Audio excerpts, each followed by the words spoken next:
Ya baik sahabat keluarga muslim dan juga sahabat risalah Iya. dimanapun Anda berada. Kita kembali lagi di segmen kedua ini ya Fatur. Ya, masih Mm-mm. membahas mengenai keadaan seorang muslim Betul. setelah Ramadan ya. Setelah Tadi di Ramadan ya. segmen yang pertama kita telah Mm-mm. membahas mengenai Tipe-tipe tipe-tipe ya. ya, ada tipe Betul. 3 golongan ya, Oke. keadaan setelah Ramadan.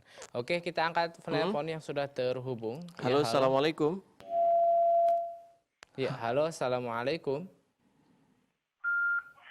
Oh, iya. Waalaikumsalam warahmatullahi wabarakatuh, Ustaz. Iya, Baik. dengan siapa dan mana?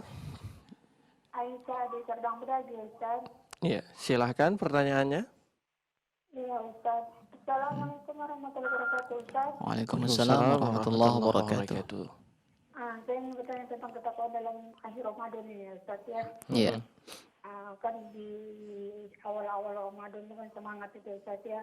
iya benar. Sampai air mata pun ini tidak terbendung, gitu kan, Ustaz. Iya. Sampai setiap kesalahan yang kita lakukan pun kita anggap itu dosa yang sangat besar. Kita takut ada azab Allah.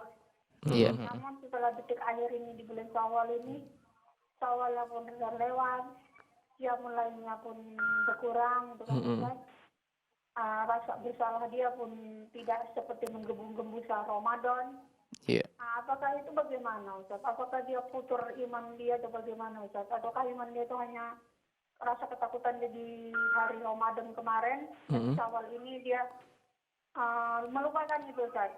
Mungkin dibilang kata nanti Ramadan depan akan lebih lagi ketakwaan di dalam sholat malam, dalam ibadah gitu kan, Ustaz. Iya. Iya. Itu bagaimana, Ustaz? Tolong penjelasannya ya, Ustaz. Baik. Baik, insyaallah. Syukran, Ustaz. Assalamualaikum warahmatullahi wabarakatuh. Waalaikumsalam warahmatullahi wabarakatuh. Baik, Masya Allah. Pertanyaan dari Ukhti Aisyah ya. Di penjajahan ya. Pertanyaannya, Ustaz, di awal orang itu semangat. Semangat. Betul. Sampai masjid itu tidak bisa menampung karena banyaknya jamaah. orang gitu ya. Namun Namun kayaknya harus membangun masjid baru gitu ya. gitu ya. Tapi di akhir Ramadan ya, dari akhir Ramadan itu sudah muncul gitu. Betul. Sudah mulai melemah. Udah mulai Iya. melemah gitu, dan bahkan setelah Ramadan itu ya jadi biasa lagi, Ustaz. Nah, Betul. pertanyaannya tadi, apakah ini adalah imannya sedang lemah atau bagaimana penjelasannya, Ustaz? Oke. Iya, baik. Mengenai kondisi ya, kadang semangat, kadang tidak ya. Dan ini memang pada dasarnya lumrah kan Iya. begitu. Al-iman yazidu wa yanqus kan begitu. Yang menjadi masalah adalah ketika seseorang terlena terus-menerus begitu. Ketika dia ditimpa futur atau ditimpa rasa malas, dia terlena terus dikendalikan oleh hawa nafsunya, dan ini yang berbahaya begitu. Dan satu lagi catatannya, memang setiap anak Adam itu banyak melakukan perbuatan dosa. Rasulullah katakan wa khairul khata'in at-tawwabun kan begitu. Sebaik-baik mereka yang berbuat salah adalah yang banyak bertaubat. Taubat ya. Kalau dalam kondisi yang disebutkan oleh penanya tadi ya, kalau itu tidak terus-menerus ya, dan dia tersadar dan kemudian dia banyak meminta pertolongan kepada Allah Subhanahu wa taala, maka insya Allah tidak mengapa begitu. Yang menjadi masalah adalah dia terus tenggelam gitu kan, terbuai dengan keadaan tersebut ya, dalam maksiat, kemudian kembali lagi tidak sholat atau tidak malas-malasan begitu. Maka nanti kita akan sampaikan di antara kiat-kiat istiqomah adalah diantaranya tentu dengan mempelajari ilmu syar'i, dengan menghadiri majelis ilmu ya. Maka insya Allah ini akan kembali memompa semangat kita ya. Tadi sebagaimana kita sampaikan juga bahwasanya di antara perkataan ulama mengatakan tanda-tanda diterima amal seorang hamba adalah semakin bertambahnya amal kebaikannya tersebut begitu. Maka dan memang seharusnya ya kondisi itu terus ya bisa berlanjut ya, karena dia merasa bahwasanya amal ibadahnya tersebut selalu kurang begitu kan, ini masih sedikit amalnya, maka dia terus semangat melaksanakan amal kebaikan ya. Wallah alam bisawab, ini mungkin dapat kita sampaikan. Mudah-mudahan kita semua bisa istiqomah Amin, ya, amin ya Allah ya dan Rabbal tidak Alamin. terlena dalam perbuatan maksiat. Baik, Masya terima Allah kasih ya. atas jawabannya Ustaz. Dan sepertinya ada penelpon kembali, kita akan angkat. Halo, assalamualaikum. Waalaikumsalam, Ustaz. Iya, Iya, dengan dengan siapa siapa dan di di mana, mana? Ibu? Mama Rani, Ustaz, di Tebing Tinggi. Iya, silahkan pertanyaannya. Ini di luar tema boleh, Ustaz? Insyaallah, Iya, silahkan. silakan Ibu. Baik. Ini Ustaz, kalau kita sholat duha itu Mm-mm. kan baca baca surah itu kan ad-duha dengan asyam. Selain itu boleh nggak ya Ustaz? Mm-mm. Baik. Kita aja Ustaz, syukran. Afwan. Assalamualaikum. Waalaikumsalam warahmatullahi wabarakatuh. Baik, Terima ya. kasih banyak ya buat Terima Mama kasih. Rani. Pertanyaannya baik. adalah ketika sholat duha. Salat duha. Bacanya surat Ad-Duha kan ataupun dan surat-surat Iya, ini baik. dibolehkan nggak surat-surat yang lain misalnya selain surat-surat pilihan ya? Baik, yang pertama perlu menjadi catatan bersama bahwasanya ini sholat duha hukumnya sunnah ya, Sunnah kan? dan memang sangat dianjurkan bagi setiap muslim untuk tidak meninggalkannya ya, karena ini bagian dari sedekah untuk persendian tubuh Iya. manusia ya. Iya. Maka seperti yang ditanya oleh penanya tadi, sebenarnya tidak ada tuntunan khusus ketika melaksanakan sholat duha harus membaca surah tertentu ya. Iya.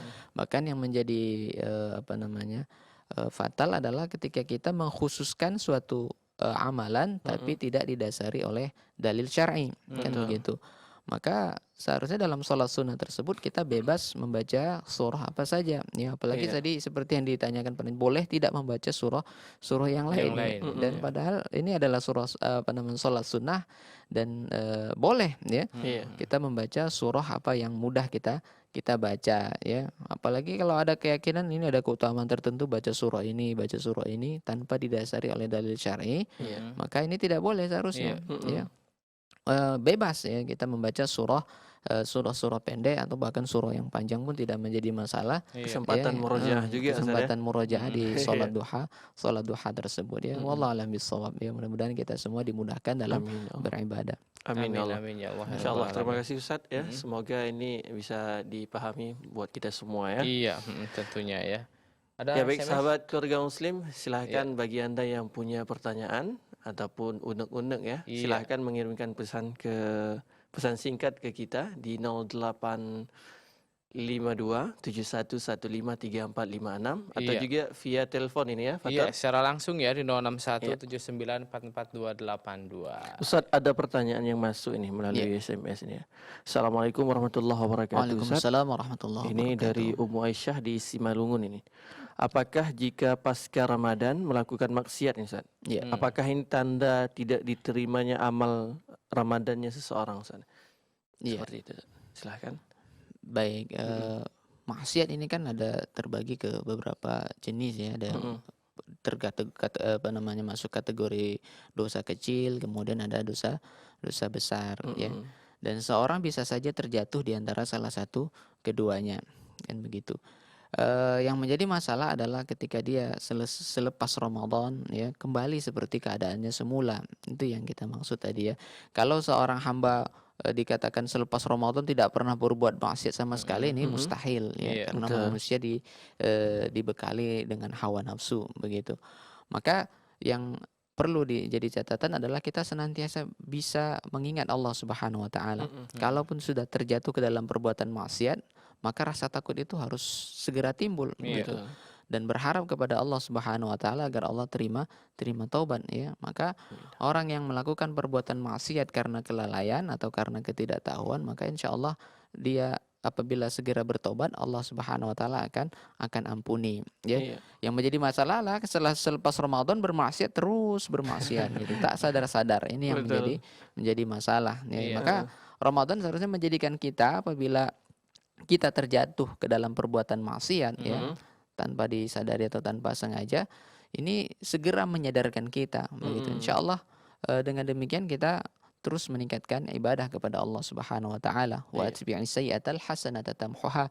Ikutkanlah atau lakukanlah kebaikan yang insyaallah kebaikan tersebut akan menghapus keburukan ya. Wallahu a'lam bishawab. Maka perlu dirinci juga ya. Kalau dia terus-terus bermaksiat tidak sadar-sadar, maka ini termasuk diantara tanda tidak diterima amal ibadahnya. Wallahu a'lam Baik. bishawab. Masya Allah, Masya terima Allah. kasih atas jawabannya. Ya, jadi kalau maksiat sekali-kali ya itu terhitung wajar ya, namanya Wajar ya. manusia gitu ya. Betul. Namun Namun juga harus segera bertobat nih ya. betul Terus ya. ada mungkin mungkin karena orang melakukan maksiat, mungkin lingkungan, Ustaz ya. Karena faktor Gitu, lingkungan faktor ya. lingkungan, teman ya. Makanya carilah tempat lingkungan ataupun teman yang siap menasihati kita, Ustaz ya. Iya. Ketika kita melakukan kesalahan, Masya Allah. Baik. Oke, kita ajak kembali sahabat Iya. keluarga muslim. Silakan, masih ada kesempatan bagi Anda tentunya yang ingin ikut bertanya di kesempatan kali ini. Iya. Silakan menghubungi kami di 06179444282 Atau Anda juga bisa mengirimkan pesan singkat ya. di 085271153456. Oke. Iya, Kita bacakan SMS lagi ya. ini ada SMS masuk juga nih, Ustaz. Baik. Assalamualaikum warahmatullahi wabarakatuh. Waalaikumsalam warahmatullahi Yang wabarakatuh. saya mau tanyakan, masih bisakah saya melakukan puasa Syawal besok nih, hari Minggu nih, Ustaz? Hari Apakah Ahad masih ada waktu nih untuk puasa Syawal, Ustaz ya? Baik, mengenai puasa Syawal ini waktunya memang panjang ya. Dari 2 Syawal hingga berakhir bulan Syawal tersebut, dan para ulama mengatakan boleh tidak berturut-turut begitu. Boleh sehari puasa, sehari tidak berpuasa. Berkelang itu ya. Dikelang ya. Dan apalagi besok masih hari Ahad ya. Iya. Insya Allah masih ya diperbolehkan ya begitu. Dan mungkin sudah pernah dibahas ya mengenai puasa Syawal ya Iya. di kesempatan apa namanya lagi on air mungkin Lagi on sudah air, pernah Ustaz ya. dibahas ya. Maka jelas boleh ya, memang ada apa namanya satu pendapat mengatakan bahwa mengkhususkan puasa hari Ahad itu makruh, dan ini Iya. mengkhususkan ya. Maka kalau kita mulai puasa hari Ahad ya, kalau kita dahulukan sebelumnya puasa atau setelahnya puasa, maka tidak makruh lagi begitu. Ini kalau dikhususkan kan begitu. Maka boleh ya, masih panjang waktu melaksanakan puasa Syawal. Mungkin kalau berkaitan dengan apa namanya, mana yang didahulukan mengqadha atau mana yang didahulukan apa namanya, puasa wajib atau puasa sunnah, Iya. kan ini mungkin sudah dibahas di pembahasan mengenai puasa Syawal. Dan ini satu lagi ya, kita bisa mengumpulkan pahala ya, beberapa pahala ya ketika kita melaksanakan puasa Syawal. Ini termasuk diantaranya menggabungkan niat puasa Syawal dengan Betul. puasa Yaumul Bid kan, pertengahan puasa atau puasa Senin Senin Kamis, ya. Kamis. Karena statusnya sama-sama sunnah ya. Iya. Kalau menggabungkan niat puasa qadha dengan Syawal, maka jelas tidak boleh. sah gitu kan, tidak boleh ya. Ya imma pilih salah satu ya, Iya. mengqadha atau melaksanakan puasa Syawal ya. Wallahu a'lam bishawab. Baik, Masya Allah. Intinya ada paket combo, Ustaz ya. Combo Paket combo ini. menggabungkan ya. Menggabungkan. Baik Ustadz, tadi kan kita telah membahas mengenai berbagai tipe orang ya. setelah Ramadan Ustadz. Iya. Jadi Ustadz, sebetulnya seharusnya bagaimana Ustadz keadaan manusia itu setelah Ramadan Ustadz? Iya. Ya. Yang pertama ya, menjadi kaedahnya adalah faida faraghta fansab ya. Apabila sudah selesai dari satu amalan, maka berletih-letihlah, artinya kembalilah mencari amal yang lain ya, berpindah dari satu amalan ke amalan yang lain. Lain. Alhamdulillah yang kita syariat Islam ini benar-benar sangat sempurna ya. Allah menjadikan bulan-bulan satu bulan ya, musim-musim ibadah tertentu ya. Nanti selepas Ramadan kita masuk ke Syawal, masuk kembali ke ibadah yang lain ya. Apa namanya, disempurnakan dengan melaksanakan 6 hari puasa Syawal. Bulan-bulan berikutnya tetap disyariatkan puasa sunnah Ayyamul Bid, Senin Kamis begitu. Kemudian nanti masuk bulan Zulhijjah, ada satu ibadah yang agung yang besar ya, melaksanakan ibadah haji. Bagi yang tidak haji nanti ada melaksanakan puasa Arafah. Ya, ini yang harusnya menjadi prinsip kita sebagai seorang muslim ya. Kemudian juga ya, selanjutnya adalah istiqomah tadi seperti yang kita sampaikan ya. Ibadah itu perlu kontinuitas, perlu kesinambungan ya. Karena Rasulullah katakan khairul a'mal adwamuha wa in qalla. Sebaik-baik amal adalah yang berkesinambungan terus menerus, sekalipun hanya sedikit. Ini harus menjadi prinsip dalam hidup kita ya.